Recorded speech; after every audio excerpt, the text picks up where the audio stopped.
우리가 예수님을 사랑합니다.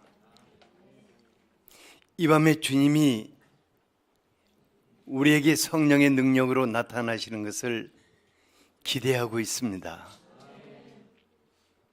사랑하는 예수님, 당신이 채찍에 맞으시고 당신이 십자가에 죽으시며 피 흘리셨습니다. 주님의 그 보혈이 우리를 정결케 하십니다. 주님의 십자가가 주님과 우리를 하나 되게 하시며, 주님 내 안에, 나 주님 안에 거하게 하십니다. 지금 이 시간 오직 주님의 영으로만 이곳을 충만케 하소서. 주님의 영으로 주님 자신을 나타내시기를 원합니다. 성령 하나님, 우리 모두가 당신의 깊은 감동 속으로 들어가기를 원합니다. 우리 안에 거침이 되는 것이 있다면 거룩한 불로 소멸하시옵소서. 주 예수의 보혈로 정결케 하여 주시옵소서. 오직 성령 하나님 당신으로 충만하시옵소서. 당신을 나타내시고 지금 이 밤에 예수의 이름으로 선포되는 모든 말씀이 그대로 우리 안에 나타나게 하여 주시옵소서. 우리 모두가 당신을 기다리고 있습니다. 오늘 이 밤 오직 성령의 능력으로만 이곳에 역사하여 주시옵소서. 예수 그리스도 이름으로 기도하였습니다. 아멘. 요한복음 2장 1절에서 12절까지 같이 한번 읽죠. 시작. 사흘째 되던 날 갈릴리 가나에 혼례가 있어 예수의 어머니도 거기 계시고 예수와 그 제자들도 혼례의 청함을 받았더니 포도주가 떨어진지라 예수의 어머니가 예수에게 이르되 저들에게 포도주가 없다 하니 예수께서 이르시되 여자여 나와 무슨 상관이 있나이까 내 때가 아직 이르지 아니하였나이다. 그의 어머니가 하인들에게 이르되 너희에게 무슨 말씀을 하시든지 그대로 하라 하니라. 거기에 유대인의 정결 예식을 따라 두세 통 드는 돌 항아리 6이 놓였는지라. 예수께서 그들에게 이르시되 항아리에 물을 채우라 하신즉 아귀까지 채우니 이제는 떠서 연회장에게 갖다 주라 하심에 갖다 주었더니 연회장은 물로 된 포도주를 맛보고도 어디서 났는지 알지 못하되 물떠온 하인들은 알더라. 연회장이 신랑을 불러 말하되 사람마다 먼저 좋은 포도주를 내고 취한 후에 낮은 것을 내거늘 그대는 지금까지 좋은 포도주를 두었다 하니라. 예수께서 이 첫 표적을 갈릴리 가나에서 행하여 그의 영광을 나타내심에 제자들이 그를 믿으니라. 그 후에 예수께서 그 어머니와 형제들과 제자들과 함께 가버나움으로 내려가셨으나 거기에 여러 날 계시지는 아니하시니라. 아멘. 아멘. 우리 전태열 선교사님 이번에 목사 안수 받고 교회에 들리셨어요. 이따 마치고 나와서 좀 기도 제목 좀 말씀해 주시고, 그리고 오늘 밤 이태리 복음교회와 또 사역을 위해서 간절하게 기도하는 밤이 되도록 하겠습니다. 그리고 우리 성철 스님 이제 통도사 들어가셨다가 다시 오셔서 이렇게 얼굴 뵙게 돼서 기쁩니다. 예, 이제 제가 전에 이제 성철 스님을 참 좋아했거든요. 네, 그분이 이제 열반에 들어가셨다가 다시 환생을 해서 우리 가운데 이렇게 박수로 환영하죠.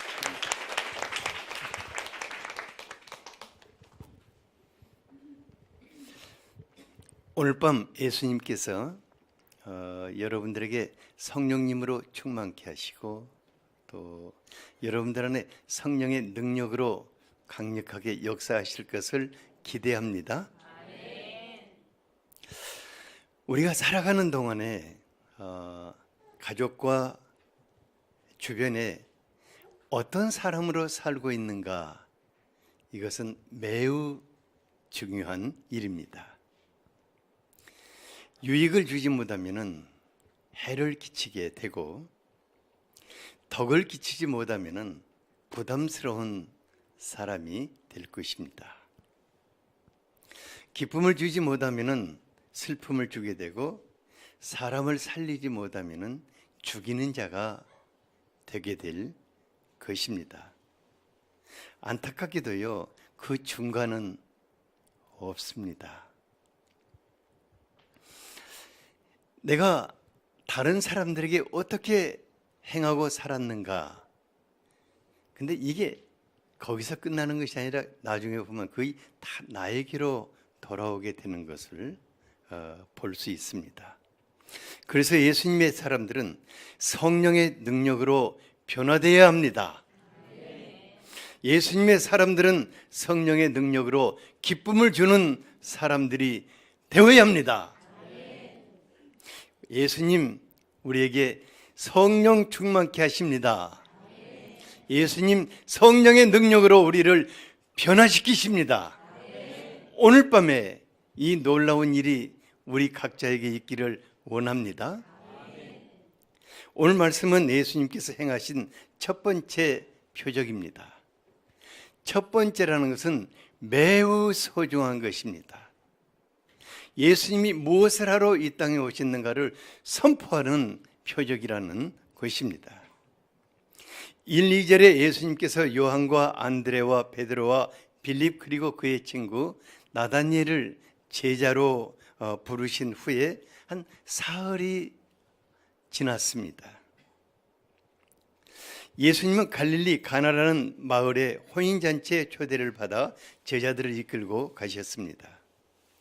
이스라엘에서는 저희들이 아주 어렸을 때 결혼식을 하면 혼인잔치를 꽤 여러 날 했었거든요. 근데 보통 이스라엘에서는 사흘이나 길게 일주일 정도 잔치를 베풀었습니다. 그러니까 혼인잔치에 초청된 하객들은 신랑 신부를 보러 가기도 하지만은 아주 풍성한 음식을 먹고 노래 부르고 춤추고 잔치를 즐기면서 인생의 새 출발을 하는 신랑과 신부를 축복해 주기 위해서 갑니다. 그런데 흥겨운 잔치집에 포도주가 떨어지는 아주 심각한 문제가 생겼습니다. 노래하고 춤추며 기쁨이 가득한 가운데 신랑과 신부를 마음껏 축복해야 할 혼인잔치집에 포도주가 떨어졌으니까 이제는 맹물을 마시면서 잔치를 해야 할 처지에 이르렀습니다. 그러니까 신랑과 신부는 인생의 첫 출발부터 축복 대신에 비난을 받으면서 슬픔이 가득한 삶을 시작해야만 했습니다. 하지만 예수님 바로 그곳에 계셨습니다. 그리고 몇몇 사람들과 함께 맹물을 맛 좋은 포도주로 만들어 주시면서 기쁨과 축복이 넘치는 잔치집이 되게 하신 것입니다. 이 잔치에 수고한 사람들이 있는데 첫째로 마리아와 하인들입니다. 여러분 모두가 마리아와 그 하인들이 되기를 원합니다. 잔치집에 다른 것은 몰라도 흥을 돋구는 포도주만큼은 넉넉히 준비해야 할 것입니다. 그러니까 포도주가 이제 잔치가 얼마나 진행됐는지는 모르겠는데 포도주가 떨어져 갈 때 잔치를 돌보고 있는 여인네들 얼마나 염려하고 근심하고 주인을 원망했을까 싶어요. 지금 같으면 뭐 대형마트에 가서 사오면 되지만 그때는 다 자기 집 포도주는 자기가 담궈야 했거든요. 그런데 예수님의 어머니 마리아가 조용하게 이 문제를 해결해 주기 위해서 나섰습니다. 3절을 같이 한번 읽어볼까요? 시작. 포도주가 떨어진지라 예수의 어머니가 예수에게 이르되 저들에게 포도주가 없다 하니. 우리 예수님 갑자기 어머니로부터 요청을 받자 얼마나 황당했을까 싶어요. 그래서 예수님은 마리아에게 여자여 나와 무슨 상관이 있나이까? 내 때가 아직 이르지 않았다고 난색을 표현했습니다. 하지만 마리아는 예수님께서 포도주가 떨어져 혼인잔치를 망칠 위기에 처할 수밖에 없는 신랑 신부를 위해서 무엇인가를 하실 것을 기대하고 있었습니다. 그래서 5절에 보니까 그 어머니가 하인들을 불러서 예수께서 너에게 무엇을 분부하든 그대로 하라고 당부했습니다. 우리는 예수님의 어머니 마리아에게서 놀라운 믿음을 배울 수 있습니다. 마리아는 예수님이 여자여 나와 무슨 상관이 있나이까? 내 때가 이르지 않았다고 말했을 때 마음을 닫고 그럼 나도 상관하지 않으면 되지 이렇게 쉬웠습니다. 하지만 지금 당장은 아니지만은 예수님께서 내 때가 아직 이르지 아니하였다고 말씀하시기 때문에 때가 되면은 반드시 무슨 놀라운 일을 하실 것을 기대했습니다. 예수님은 때가 되면은 놀라운 일을 행하시는 분이십니다. 요한복음 14장 13, 14절을 같이 한번 읽어보죠. 시작. 너희가 내 이름으로 무엇을 구하든지 내가 행하리니 이는 아버지로 하여금 아들로 말미암아 영광을 받으시게 하려 함이라. 내 이름으로 무엇이든지 내게 구하면 내가 행하리라. 우리 예수님은 우리가 예수님의 이름 영광을 위해서 무엇을 구하든 친히 행하시겠다고 약속을 하셨습니다. 그러므로 우리 자신의 일은 물론이고 마리아와 같이 다른 사람들을 위하여 구하는 것도 예수님이 때가 되면 반드시 행하실 것이라는 믿음을 가져야 할 줄 압니다. 이것이 바로 중보 기도를 하는 믿음이고 능력인 것입니다. 예수님은 그 사람이 누구이든 신자든 불신자든 그에게 심각한 문제가 있어서 주님께 구할 때 그의 고통과 슬픔을 덜어주시기 위해서 행동하시는 주님이십니다. 어떤 분들은 예수님은 예수 안 믿는 사람들을 위해서 기도를 응답하실 수 없다고 말합니다. 하지만 그렇지 않습니다.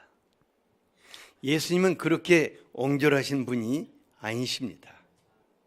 예수님은 율법적인 분도 아니십니다. 어떤 분은 예수님을 믿기 때문에 매달려 기도하여 응답을 받을 수 있을 것입니다. 하지만 또 예수님을 모르는 분은 다른 사람들을 통해서 도움을 받은 후에 예수님을 자신의 그리스도로 영접하여 사는 사람도 있습니다. 가나의 혼인잔치의 신랑 신부가 후자에 속한 사람들일 것입니다. 그러므로 우리가 마리아와 같이 적극적으로 누구 일이든 적극적으로 중보기도할 수 있기를 바랍니다. 다른 사람들을 위해서 적극적으로 기도하는 사람들은 기적의 사람들입니다. 예수님을 움직이게 하는 기적의 사람들인 것입니다. 예수님은 잔치집에 떨어져가는 포도주 문제를 해결해 주시기 위해서 하인들에게 무엇을 하라고 주문하셨습니까? 예수님이요, 그 집을 이렇게 쭉 둘러보니까 마침 집안 마당에 이제 그 유대인의 정결 예식을 지키기 위해서 준비해 놓은 돌 항아리가, 아주 큼직한 두세 통 드는 돌 항아리가 6개씩이나 놓여 있었어요. 어쩌면은 이제 유대인들은 각 집마다 그런 돌 항아리가 다 있었거든요. 그래서 외출을 하고 돌아오면 거기서 물을 퍼서 손을 씻고 들어갔지요. 근데 이제 아마 그 집은 잔치집에서 돌 항아리를 6개씩이나 이제 빌려다가 놓았던 것 같아요. 실제로 보니까 예수님은 하인들에게 바로 그 항아리에 물을 채우라고 말씀을 하셨습니다. 하인들, 예수님이 갑자기 그 항아리에 물을 채우라 말씀하니까 얼른 그 말씀에 순종해서 채웠는데 어디까지 채웠다고 그랬어요? 아귀까지. 아귀란 것은 이 넘쳐 흐르게 채웠다 그 말입니다. 이분들요, 대단한 분들이에요. 잔치집에서 누가 제일 바쁘죠? 하인들이 제일 바쁠 건데 이분들 아주 적극적이고 순종적으로 물을 채운 것을 볼 수 있습니다. 하려면 이렇게 해야겠습니다. 옆 사람이 기왕 하려면 저렇게 합시다. 기왕 채울 바야 아구까지 채웁시다. 기왕 채울 바야 철철 넘치도록 채웁시다.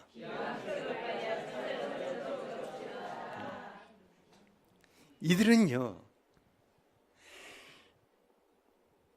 잔치집을 위해서 예수님이 무엇인가 놀라운 일을 하실 것을 기대했을 것입니다. 그러니까 기적은 바로 이런 분들을 통해서 일어나게 되는 것입니다. 주님의 몸된 교회는 날마다 잔치집과 같은 기적이 여기저기서 일어나야 하는 것입니다. 삶의 기쁨을 주는 포도주가 떨어져서 슬픔 가운데 사는 사람들이 예수님을 만나고 삶이 바뀌고 기쁨이 가득 찬 인생을 살아가는 기적이 자꾸만 일어나야 하는 것입니다. 오늘 밤에도 일어나야 합니다. 주님의 기적은 날마다 일어나야 합니다. 그러기 위해서는 마리아와 하인들과 같은 분들이 있어야 합니다. 저는 우리 교회 참 자랑스러워요. 왜냐하면 티내지 않고 자기 자랑하지 않고 어느 구석인가 보이지도 않게 마리아와 하인들처럼 기도하는 분들이 많고 충성스럽게 주님을 맡은 바 사명을 온 마음을 다해서 넘치도록 하는 분들이 많아요. 제가 오늘 오후에도 저 부엌에 나가서 봐가지고 막 땀을 펄펄 흘리면서 저 튀기고 있는 분 보면서 정말 이거 CM들이 저걸 먹고 변화되지 않으면 그것이 기적이다 하는 생각이 들었어요. 변화 안 되는 것이 기적일 것 같아요. 바로 이런 분들이 기적의 주인공들이고 기쁨을 선물하는 주인공들인 것입니다. 이런 분들을 통해서 교회가 호인잔치와 같은 기쁨이 가득해지는 것입니다. 여러분 모두가 기쁨을 선물하는 주인공들이 될 수 있기를 축복합니다. 둘째로 변화의 능력자 되신 예수님을 살펴보도록 하겠습니다. 하인들이 돌 항아리에 물을 부지런히 채우더니 여러분 두세 통 드는 돌 큰 항아리 6개를 채우려면 얼마나 땀을 뻘뻘뻘, 요즘 같이 수돗물 수도 파이프만 갖다 대면 나오는 것도 아니잖아요. 얼마나 땀을 흘리고 부지런히 물을 퍼날렸을까 싶어요. 그걸 예수님이 지켜보실 때 예수님 마음 너무너무 기쁘셨을 것 같아요. 근데 예수님은 이번에는요 또 아주 멋진 말씀을 하셨어요. 그걸 퍼다 갖다 주어라 그래서. 그걸 퍼다 연회장에 갖다 주어라. 이렇게 맹물 갖다 퍼다 주었다가 두들겨 맞을 건데 그냥 그래도 갖다 주어라. 누가 뭐라고 하면 내가 퍼다 주었다 해라. 그냥 이렇게 하셨어요. 하인들이 그렇게 했을 때 얼마나 놀라운 기적이 일어났다고 했습니까? 9절 10절을 다 같이 한번 읽어보죠. 시작. 연회장은 물로 된 포도주를 맛보고도 어디서 났는지 알지 못하되 물떠온 하인들은 알더라. 연회장이 신랑을 불러 말하되 사람마다 먼저 좋은 포도주를 내고 취한 후에 낮은 것을 내거늘 그대는 지금까지 좋은 포도주를 두었도다 하니라. 그 호인잔치를 총지휘하는 연회장이 예수님이 만들어주신 그 포도주를 맛보면서 그것이 어디서 나왔는지를 몰랐다고 그랬어요. 참 안타까운 사람입니다. 왜냐하면 그분은 단 한 번 천국산 포도주를 맛보고 끝나는 서글픈 사람들이죠. 근데 예수님의 말씀에 순종해서 땀을 흘려 물을 길고 또 그 물을 떠온 하인들은 그 포도주가 어디서 나온 것인가를 알았다고 했습니다.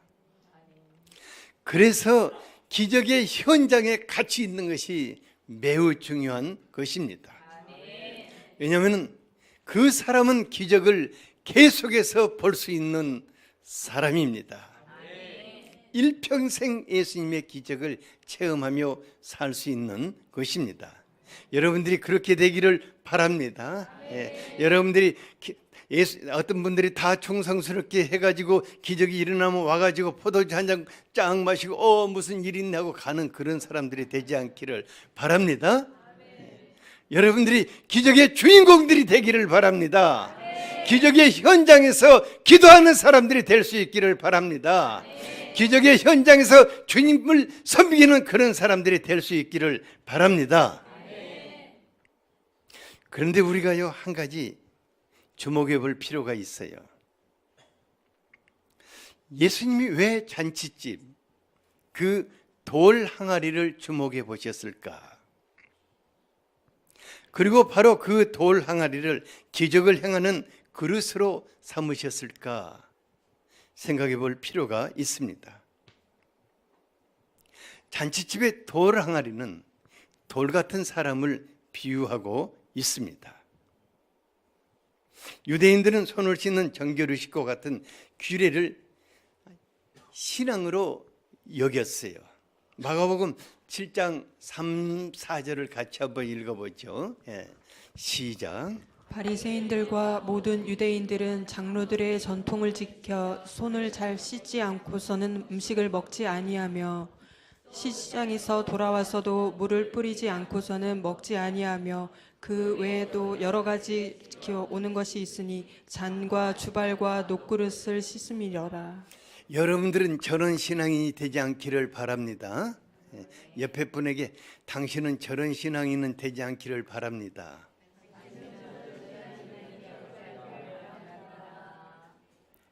신앙생활은 잔치집과 같이 즐겁고 행복해야 합니다.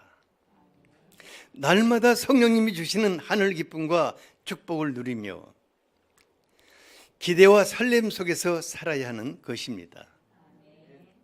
그런데 전통이 신앙의 척도가 되고 거기에 묶여서 살게 된다면 그 사람은 하늘 기쁨을 누릴 수 없는 것입니다. 여러분 생각해 보세요. 외출하고 돌아와서 손 씻고 샤워하고 좀 잔 주발 녹그릇 열심히 씻는 것은 위생을 위해서는 아주 참 잘한 일입니다. 하지만 그런 것을 잘한다고 이것이 신앙의 전통이 되어가지고 그런 것을 잘하면 신앙심이 있고 신앙생활을 잘한다고 말한다면 이건 정말 심각한 문제가 발생하게 될 것입니다. 우리가 기도와 찬양을 하고 말씀을 사랑하고 봉사와 전도를 하는 것은 하나님께 드려지는 내 개인의 신앙입니다. 그러니까 하나님께 드려지는 내 개인의 신앙인 것입니다. 하지만 그런 것이 뭔가 잘한다고 신앙 좋다고 말한다면 그때부터 기도와 찬양과 봉사와 성경과 전도하는 이런 것은 기쁨이 아니라 자기 의가 되기 시작할 것입니다. 그리고 무거운 짐이 될 것입니다. 왜냐하면 내가 오늘 찬양을 잘해야만 저 사람들이 나에게 신앙 좋다고 말해줄 것이거든요. 또 조금 목이 가가지고 안 좋으면 저 사람 뭐 기도 안 했나? 여러분 그런 말 하지 마세요.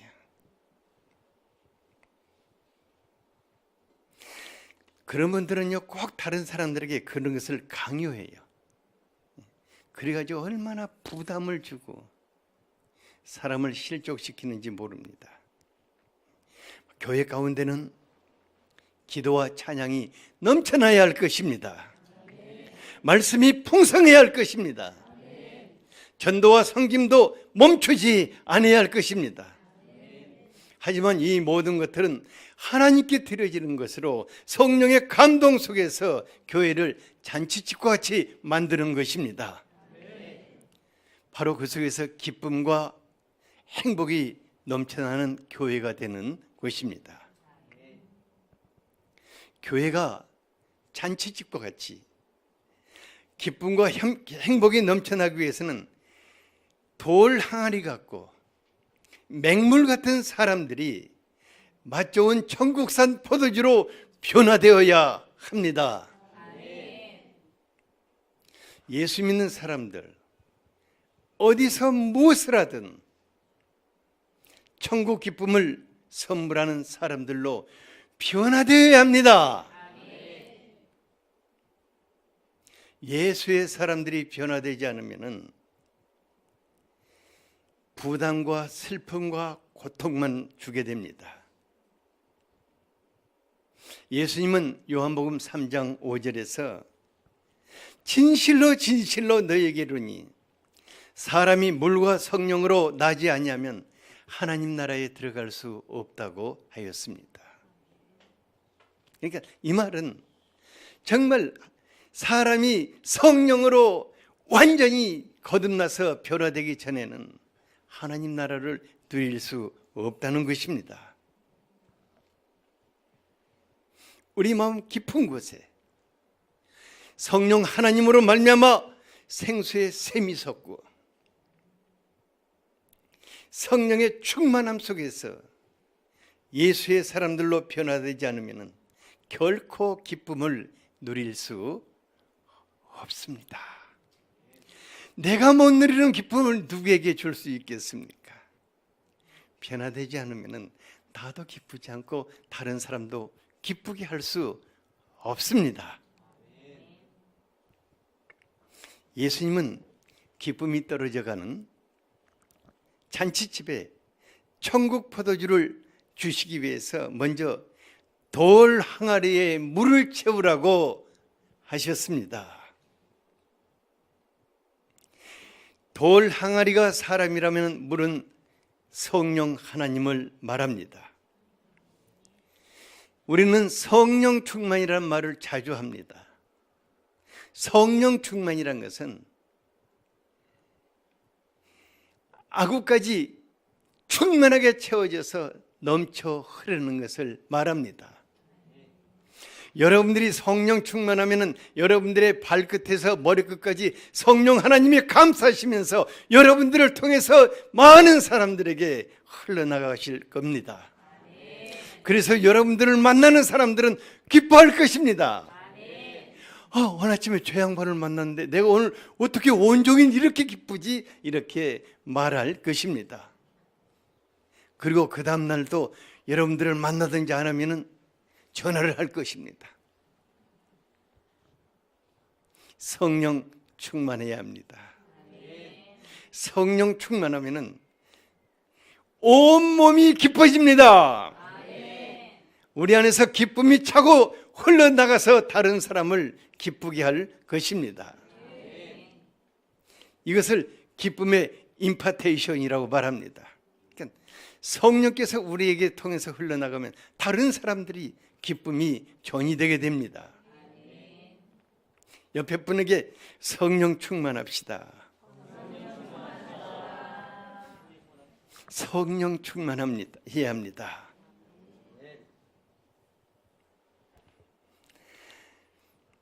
하인들이 예수님의 말씀에 순종해서 돌 항아리에 아귀까지 물을 채워 넘치게 할 때 맹물이 포도주가 되는 놀라운 기적이 일어나는 것 같이 성령 충만하면은 변화되는 놀라운 기적이 일어나게 됩니다. 천국산 포도주와 같은 변화가 그 사람 안에 일어나게 될 것입니다. 여러분, 이 중에서 천국산 포도주를 마시고 노래하고 춤추지 않을 사람이 있겠습니까? 기뻐하지 않을 사람이 있겠습니까? 천국산 포도주 마시고 맹물 먹은 것 같이 이렇게 하고 있을 사람이 있겠습니까? 성령 충만해야 합니다. 돌 항아리 같은 사람에게는 변화를 기대할 수가 없습니다. 하지만 사람이 변하지 않는다면, 우리가 변하지 않는다면 내가 기쁘지 않을 뿐만 아니라 다른 사람들을 기쁘게 할 수가 없는 것입니다. 이런 사람들은 열심을 내면 열심을 낼수록 다른 사람들에게 상처를 주고 부담과 고통을 주는 것입니다.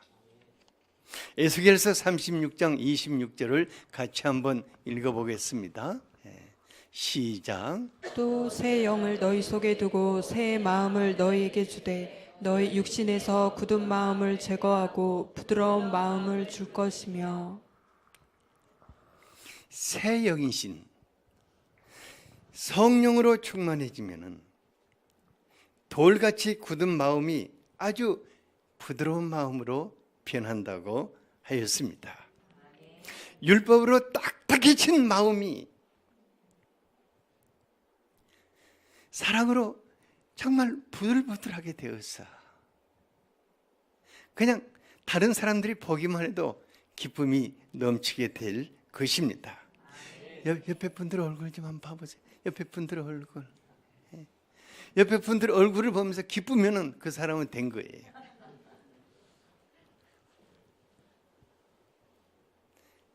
그렇게 되기를 바랍니다. 우리가 예수님의 마음으로 변화되어야겠습니다. 성령님 우리에게 오신 것은 우리에게 예수님의 마음을 주시기 위해서입니다. 예수님은 우리에게 그래서 성령으로 충만케 하시는 것입니다. 우리 자신이 기쁨을 주는 사람입니까? 아니면은 슬픔과 고통을 주는 사람입니까? 내 가족과 내 주변 사람들이 나로 인해서 기뻐하고 즐거워하며 나를 원하고 있습니까? 아니면은 내 말과 행동으로 인해서 상처를 받고 아파하고 나만 오면은 피하는가? 거실에 있다가 안방으로 피하고 안방으로 가면 저쪽 방으로 피하고 이런 사람인가? 여러분 어느 쪽에 속한 사람들입니까? 옆에 분에게 한번 물어보고 당신은 어느 쪽에 속한가? 어느 쪽에 속한 사람인가? 그래서 환영받는 사람이 되어야겠습니다. 수많은 사람들이 다가오는 사람이 되어야겠습니다. 수많은 사람들이 여러분들의 집 곁으로 이사 오는 그런 사람들이 될 수 있기를 바랍니다. 그러기 위해서는 성령으로 충만하기를 갈망해야 합니다. 여러분 오늘 저녁에 여러분들의 목에서 피가 한번 터진다고 합시다. 그래가지고 성령으로 충만할 수 있다면 어찌 피를 쏟으면서 기도하지 않을 수 있겠어요? 기도해야 합니다. 그런다 해서 오늘 좀 밤에 여기 뭐 바닥에 빚투성이가 되라 그 말은 아니에요. 갈망하라 그 말입니다. 변해야겠습니다. 성령의 능력으로 변해야겠습니다. 우리가 변해야겠습니다. 더 변해야겠습니다. 변해야 합니다.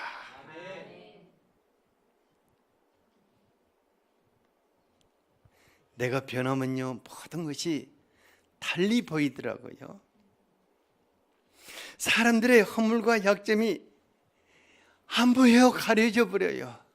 신기해요.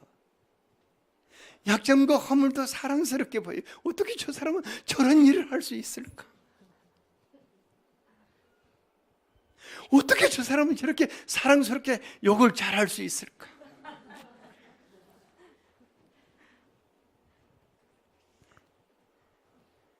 눈만 변하는 것이 아니라 생각도 변하고 말도 변하는 것을 봅니다. 부정적이고 비판적이고 거친 말들이 점점 사라지더니 어느 날부턴가 정말 칭찬하고 격려하고 힘주고 희망 주는 말로 바뀌는 것을 볼 수 있습니다. 그러니까 아내들이요 남편한테 여보 왜 당신 말이 그 모양이야? 이런 말은 안 들어야 하는 거예요. 남편들이 아내에게 당신은 언제까지 바가지 긁을 거야? 이런 말은 안 들어야 할 것 같아요. 우리가 성령 충만하면은 변합니다. 성령의 능력으로만 변합니다.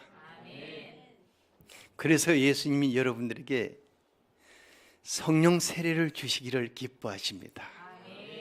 오늘 밤에 여러분들에게 성령으로 충만케 하시며 놀라운 일을 행하기를 원하실 것입니다. 목사님 이번 날 그 금요 예배 밤이 내 인생에 완전히 바뀌는 밤이 되었어요. 이렇게 말하게 될 것입니다. 그런 밤이 될 수 있기를 축복합니다. 내가 변하면은 내 주변이 다 기뻐집니다. 그리고 하나님이 기뻐하십니다. 하나님이 기뻐하시면 그때부터는 놀라운 일들이 계속해서 일어나는 것입니다. 여러분들 하나님을 기쁘시게 합시다. 하나님을 기쁘시게 하면 놀라운 일을 계속 보게 될 것입니다. 이런 아름다운 일들이 지속될 수 있기를 축복합니다. 잠깐 기도하겠습니다. 아버지 하나님, 우리의